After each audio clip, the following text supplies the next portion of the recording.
जय गौ माता की साथियों, अभी हम देख रहे हैं ये कोल्हापुर जिले के वस्कड़े गांव में स्थित है ये एक सुंदर सी गौशाला। इस गौशाला को स्थापित किया है रोहन भाई ने।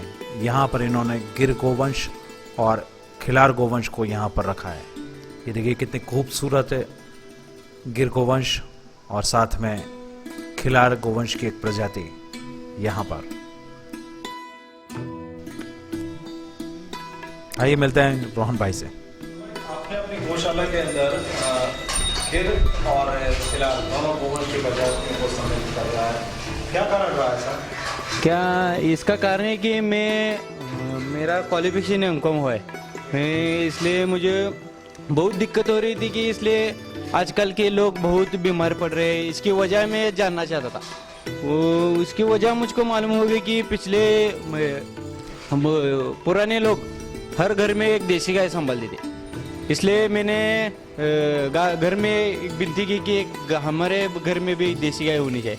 इसलिए मैंने हमारे दूध बहुत घर में चाहिए लगता है, लगभग 4-5 लीटर रोज का दूध लगता है। मुझको लोगों ने बोला खिलार दूध नहीं देती, इसको संभालना कैसे। फिर मैंने पहली बार गिर गाय लेके आई, उसके बाद मैंने खिलार की तरफ मैंने भी बढ़ा। उसके गिर के दूध में और खिलार के दूध में बहुत डिफरेंट है। उसका 2-3 लीटर और इसका 1 लीटर कंपैरिजन में इतना अच्छा दूध खिलार का होता है गिर के कंपैरिजन में। इसलिए में खिलार के दूध में रोग प्रतिकार शक्ति बहुत अच्छी होती है। रोहन भाई, आपने राधा कृष्ण गौशाला की स्थापना की, इसकी प्रेरणा आपको कहाँ से मिली? इसकी प्रेरणा मैं बहुत पहले मैंने राजू भाई दीक्षित जी के मैंने यहाँ का उनका अध्ययन किया।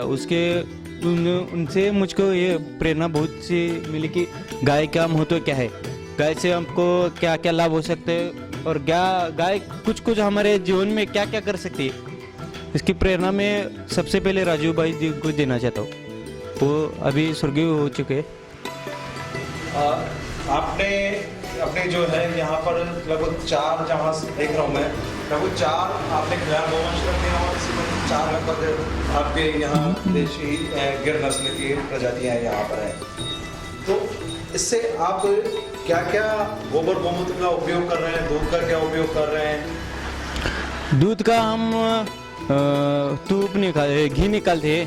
घी और दूध गांव में लोग आके नहीं थे, जो लोग बहुत बीमार होते वो सबसे पहले आके हमको पूछते हैं हमको गाय का दूध चाहिए।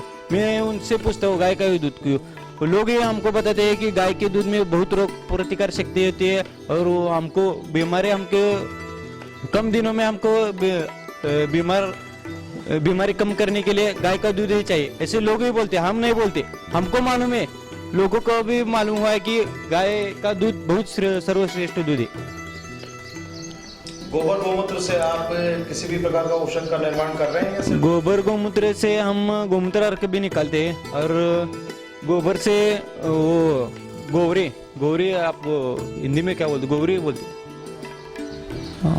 हाँ ये कंडे बनाते हैं और कंडे से भस्म बनता है। भस्म का हम पानी में डाल के भस्म पीते हैं। उसमें भस्म में 18 प्रकार के रासायनिक तत्व होते हैं। जो मिनरल वाटर में कुछ नहीं रहता वो भस्म में रहता है। मिनरल वाटर में सब मिनरल्स चले जाते हैं और पानी में भस्म डालने से बहुत से मिनरल हमको हमारे बॉडी को मिलते हैं।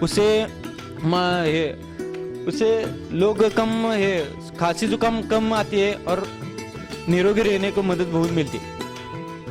और हमारी खेती बाड़ी, इसलिए हम गोबर गोमूत्र का उपयोग खेती में बहुत करते हैं, जो उससे खेती में जीवामृत बनाते हैं। फसल को पानी में छोड़ देते हैं, फवारनी करते हैं। किस फसल का उत्पादन आप कर रहे हैं अपने खेतों के अंदर? अभी गन्ने का बहुत फसल है। पिछली बार हमने क्या बोलते हैं राइस, हाँ चावल का उत्पादन किया था, मूंगफली का किया था। दर साल हमारे खेती में अलग अलग फसल लेते हैं हम। कितने समय से आप गौ आधारित कृषि कर रहे हैं? गौ आधारित कृषि हम 2 साल से करे। मैंने जब गाय हमारे घर में लाई तब से मैं कृषि भी गाय के आधारित ही करना शुरू किया है। जब से आपने गौ आधारित कृषि करना शुरू किया है, उससे पहले की फसल में और आज की फसल में क्या अंतर देखने को मिल रहा है आपको? उससे पहले की फसल में फसल को पानी बहुत लगता था, नहीं तो वो फसल सूखने लगता था। और अब फसल में इतना रिजल्ट अच्छा है कि पानी कम लगता है हमारी खेती को। यहाँ आप देख रहे हैं रोहन भाई की गौशाला के अंदर गिर गोवंश। यहाँ पर इन्होंने बहुत सीमित संख्या में भी गोवंश रखा है, लेकिन उनकी देखभाल बहुत ही अच्छे तरीके से कर रहे हैं। अभी इन्हीं के क्षेत्र के अंदर कुछ लोगों ने मिलकर एक गौमाता के ऊपर प्रतियोगिता रखी और उसमें रोहन भाई ने प्रथम क्रमांक प्राप्त किया। ये एक बहुत ही सुंदर उदाहरण अच्छी सेवाओं के साथ है। रोहन भाई मजबूती के साथ गौ सेवा के क्षेत्र में कार्य कर रहे हैं। इन्होंने अच्छी एजुकेशन के बाद में गौ सेवा को प्राथमिकता से चुना और इसी को अपना करियर बनाया। रोहन भाई, आप गौ सेवा के क्षेत्र में आए, जबकि आपने एक अच्छी क्वालिफिकेशन ली है। क्या आपके परिवार को ये सब करना अच्छा लगता है? परिवार में मुझे स्टार्टिंग में बहुत परिवार के लोगों ने विरोध किया था, क्योंकि घर के सभी लोग बोल रहे थे कि सब लोग क्वालिफिकेशन कर रही है, नौकरियां कमा रहे हैं और तुम यहाँ की गाय में क्या कमाओगे। ऐसे मुझे हर वक्त घर में सभी का विरोध हुआ। इसलिए मैंने घर में ही गाय का महत्व समझाया। गाय के आने में क्या हो सकते है, गाय के बारे में क्या क्या हमें मिल सकता है, उसका बेनिफिट क्या क्या हमको हो सकता है। मैंने घर में बहुत दिनों से समझाया, तभी घर में थोड़ी थोड़ी समझ आएगी कि ये सही है, गाय के बारे में ये अच्छा ही बोल रहा है। और मैंने बताया कि आपके दादाजी उसके पर दादाजी गाय संभालते थे, इसलिए बीमार नहीं पड़ते थे। और तुम गाय से आप विचलित हो गए, इसलिए आप बहुत बीमार पड़ रहे हो। मैंने घर में बता दिया, तब घर में बहुत समझ आएगी कि हमें भी गाय लानी चाहिए और गाय लाने से ही भारत की क्रांति हो सकती है। ये घर में बता दिया, तब घर में मुझे थोड़ा तो सपोर्ट मिला। और आज इतना ये मैंने बताया कि मैंने पंचगव्य का प्रशिक्षण किया, उसका महत्व, उसकी औषधि का गुणधर्म क्या, घर में उसका रिजल्ट बहुत अच्छा है। इसलिए घर में अभी नहीं विरोध हो रहा, इसलिए गौशाला बनाने में भी घर के लोगों ने बहुत सहकार्य किया। और मेरे योगदान, पिताजी ने भी बहुत योगदान मेरे क्षेत्र में किया है। पिताजी का बहुत सपोर्ट मुझको मिला है। बाबूजी, आपका बेटा रोहन एक अच्छी क्वालिफिकेशन लेकर आज गाय के काम को कर रहा है, खेती के काम में आपका सहयोग कर रहा है। क्या लग रहा है आपको, इसको ये काम करना चाहिए? वो बहुत सिखा है। हम मैंने बताया पढ़ा है तुम नौकरी करो और पैसा मिलाओ, वो वैसा नहीं किया है। वो बोला मैं ये पढ़ा, गाय संभालता हूँ, खेती करता हूँ, ऐसा बोला। हमको हुआ है उसका। तो आपको ये काम कर रहे हैं, ये तो आपको अच्छा लग रहा है? वो अच्छा लग रहा है।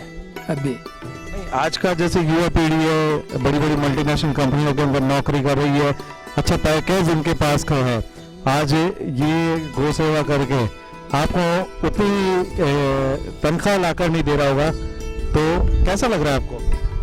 वो बुरा लग रहा है, लेकिन वो ये कर रहा है ना, इसलिए वो अच्छा लग रहा है। अभी सुख शांति मिल रहे हैं।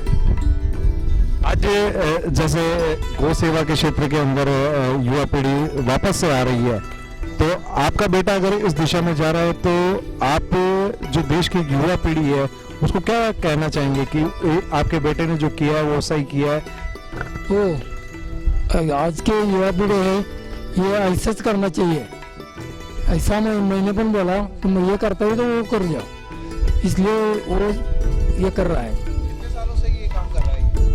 2 साल हो गए। 2 साल हो गए।